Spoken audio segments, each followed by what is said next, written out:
শাশুড়ির একটা মিথ্যা অভিযোগের পর আমার স্বামী প্রথমবারের মতো আমার গায়ে হাত তুলল। সেই রাতেই আমি ব্যাগ গুছিয়ে বাবার বাড়ি চলে এলাম। আমার নাম মৌসুমী। সোহেলের সাথে বিয়ে হয়েছে 1.5 বছর।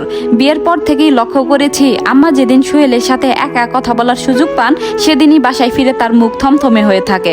প্রথম বুঝতাম না কেন, পরে টের পেলাম আম্মা প্রতিদিন ফোনে সোহেলকে বলতেন আমি নাকি সারাদিন ঘুমিয়ে কাটাই, রান্না ঠিক মতো করি না, তার সাথে বেয়াদবি করি। গত কয়েক সপ্তাহে অভিযোগগুলো আরেক ধাপ এগিয়ে গেল। আম্মা এবার আমার মা বাবাকে টেনে আনা শুরু করলেন। তিনি বললেন তোমার মা তোমাকে কিছু শেখায়নি তাই না, নইলে এমন অলস মেয়ে হয় কিভাবে।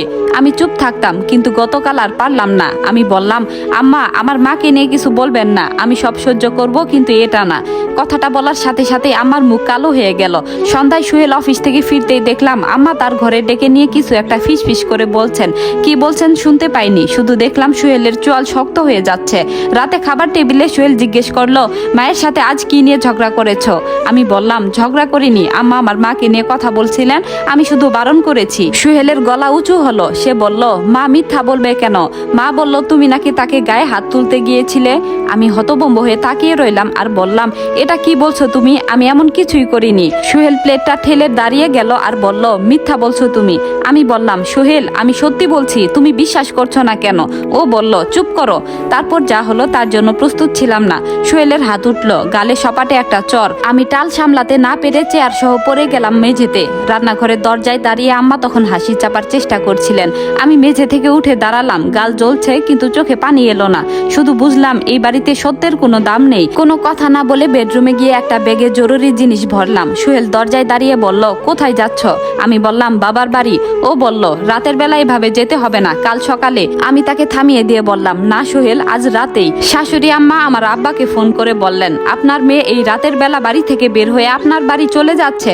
কোনো ভদ্র ফ্যামিলির মেয়ে এই রাতের বেলা বাড়ি থেকে বের হয়ে যায়। আমার বাবা কিছু বললেন না। তারপর আমি বাড়ি পৌঁছানোর পর সব শুনে অনেকক্ষণ চুপ করে রইলেন। তারপর ফোন হাতে নিয়ে সোহেলের নম্বরে ডায়াল করলেন আর বললেন আমার মেয়ে ওই বাড়িতে আর ফিরবে না।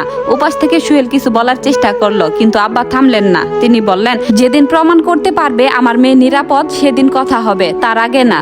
ফোন কেটে আব্বা আমার দিকে তাকিয়ে বললেন তুই এখানেই থাকবি, ওই বাড়িতে তোকে আর যেতে হবে না। রাতে ঘুমাতে যাওয়ার আগে ফোনে একটা মেসেজ এলো সোহেলের ছোট বোনের কাছ থেকে। ও লিখেছে ভাবি একটা কথা তোমার জানা দরকার, ভাইয়া যেদিন তোমার গায়ে হাত তুললো তার আগের রাতেই আম্মা কাউকে ফোন করে বলছিলেন তোমাকে বাড়ি থেকে বের করার একটা রাস্তা তার লাগবেই। আমার হাত কেঁপে উঠলো। রাতটা আর ঘুমাতে পারলাম না। ননদের মেসেজটা বারবার পড়ছিলাম। আম্মা ইচ্ছে করে আমাকে বাড়ি থেকে বের করার প্ল্যান করছিলেন। এটা মেনে নিতে কষ্ট হচ্ছিল, কিন্তু একটা জায়গায় গিয়ে মনটা হালকা লাগছিল। অন্তত এখন বুঝলাম আমার দোষ ছিল না। সকালে আম্মু চা নিয়ে এসে আমার পাশে বসলেন আর বললেন সারা রাত ঘুমাসনি তাই না। আমি বললাম না আম্মু।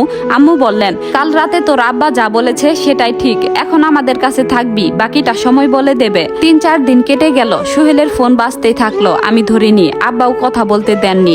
5ম দিন সোহেলের ছোট বোন নাদিয়া নিজে এসে হাজির হলো আমাদের বাসায়। ও বলল ভাবি আমি জানি তোমার এখন আমাদের কারো মুখ দেখতে ইচ্ছে করছে না, কিন্তু একটা কথা বলতে এসেছি। ভাইয়া সেদিনের পর থেকে ঠিক মতো ঘুমায়নি, খায়নি। আমার সাথে অনেক কথা কাটাকাটি হয়েছে বাসায়। আমি চুপ করে রইলাম। নাদিয়া বলে চলল ভাইয়া বুঝতে পেরেছে ও ভুল করেছে, কিন্তু আম্মা এখনো মানতে চাইছেন না যে উনি মিথ্যা বলেছিলেন। আব্বা পাশের ঘর থেকে সব শুনছিলেন। এগিয়ে এসে বললেন মামুনি তোমার ভাইয়ের অনুশোচনা হলেই সব ঠিক হয়ে যায় না। ও প্রথমে আমার মেয়ের গায়ে হাত তুলেছে, তারপর তার কথা বিশ্বাস না করে নিজের মায়ের মিথ্যা কথা বিশ্বাস করেছে। এটা এত সহজ বিষয় না। নাদিয়া মাথা নিচু করে বলল জানি আঙ্কেল, তাই তো বলছি না যে এখনই সব ঠিক হয়ে যাক। শুধু বলতে চাই ভাইয়া নিজে থেকে একবার আসতে চায়, কথা বলতে চায়, বাকিটা আপনাদের সিদ্ধান্ত। আব্বা আমার দিকে তাকালেন আর বললেন তুই কি চাস। আমি অনেকক্ষণ ভেবে বললাম একবার কথা বলতে আপত্তি নেই, কিন্তু আমি ফেরার সিদ্ধান্ত এখনই নেব না। পরদিন সোহেল আমাদের বাসায় এলো। আগের মতো রাগী কণ্ঠ না, মাথা নিচু করে বসে রইল অনেকক্ষণ। তারপর বলল মৌসুমী আমি জানি আমি অন্যায় করেছি, তোমার কথা বিশ্বাস না করে আমি অনেক বড় ভুল করেছি। মাকে আমি এতদিন প্রশ্ন করিনি কখনো, কিন্তু নাদিয়ার কাছ থেকে সব শুনে মাকে সরাসরি জিজ্ঞেস করেছি। আমি বললাম কি বললো আম্মা।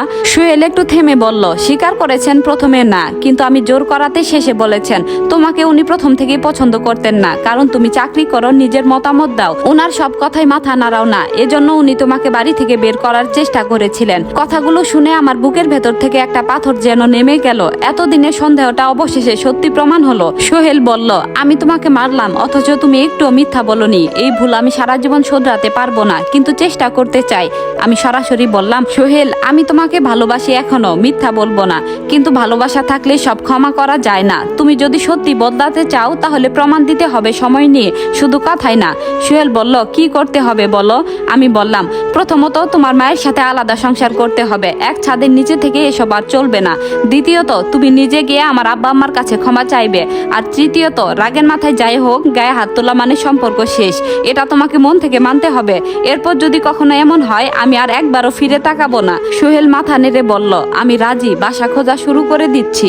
এরপরের 2 মাস সহজ ছিল না। সোহেল সত্যি একটা ছোট ফ্ল্যাট ভাড়া নিল অফিসের কাছে, নিজে এসে আব্বা আম্মার সামনে দাঁড়িয়ে ক্ষমা চাইলো, মাথা নিচু করে বলল, বাবা মা আমি আপনাদের মেয়ের সাথে অন্যায় করেছি, আর কখনো এমন হবে না, এটা আমি কথা দিচ্ছি না, শুধু প্রমাণ করে দেখাবো। আব্বা প্রথমে কিছু বললেন না, অনেকক্ষণ পর বললেন, কথা রাখা সহজ না বাবা, কিন্তু তুমি চেষ্টা করছো দেখছি। আমার মেয়ে যদি ফিরে যেতে চায় আমি বাধা দেব না, কিন্তু মনে রেখো ও একা না, আমরা সব সময় ওর পাশে আছি, থাকবো। শাশুড়ি আম্মার সাথে দেখা হলো আরো কয়েক মাস পরে নাদিয়ার বিয়ের অনুষ্ঠানে। উনি প্রথমে চোখ সরিয়ে নিলেন, তারপর ধীরে ধীরে কাছে এসে বললেন, মৌসুমী আমি তোমার সাথে অন্যায় করেছি, হিংসা থেকে করেছি, স্বীকার করছি। তুমি হয়তো কখনো পুরোপুরি ক্ষমা করবে না, কিন্তু আমি চেষ্টা করে যাব। আমি কিছু বললাম না, শুধু মাথা নাড়লাম। সব ক্ষত একদিনে শুকায় না, সব সম্পর্ক একটা কথায় ঠিক হয় না, কিন্তু অন্তত এইটুকু বুঝলাম, মানুষ ভুল স্বীকার করতে পারে, বদলাতে পারে যদি সত্যি চায়। 1 বছর পর সোহেল আর আমি নিজেদের ছোট সংসারে মোটামুটি ভালো আছি। আব্বা আমার বাসায় প্রতি সপ্তাহে যায়, ওরা এখনো বলে, তোর একটা কথায় আমরা সব ছেড়ে তোর পাশে দাঁড়িয়েছিলাম, আজও দাঁড়াবো। শাশুড়ি আম্মাও এখন মাঝে মধ্যে ফোন করেন, রান্নার রেসিপি জিজ্ঞেস করেন, নাতি নাতনির কথা বলেন হাসি মুখে। সব দাগ মুছে যায়নি, কিন্তু আমি শিখেছি নিজের সম্মান রক্ষা করতে জানলে, পরিবার পাশে থাকলে সম্পর্ক আবার নতুন করে গড়া যায়। আর সবচেয়ে বড় কথা, সত্যের দাম একদিন না একদিন ঠিকই বোঝা যায়। এই গল্পটি এখানেই শেষ। সম্পূর্ণ গল্পটি আপনাদের কেমন লাগলো অবশ্যই জানাবেন। ধন্যবাদ।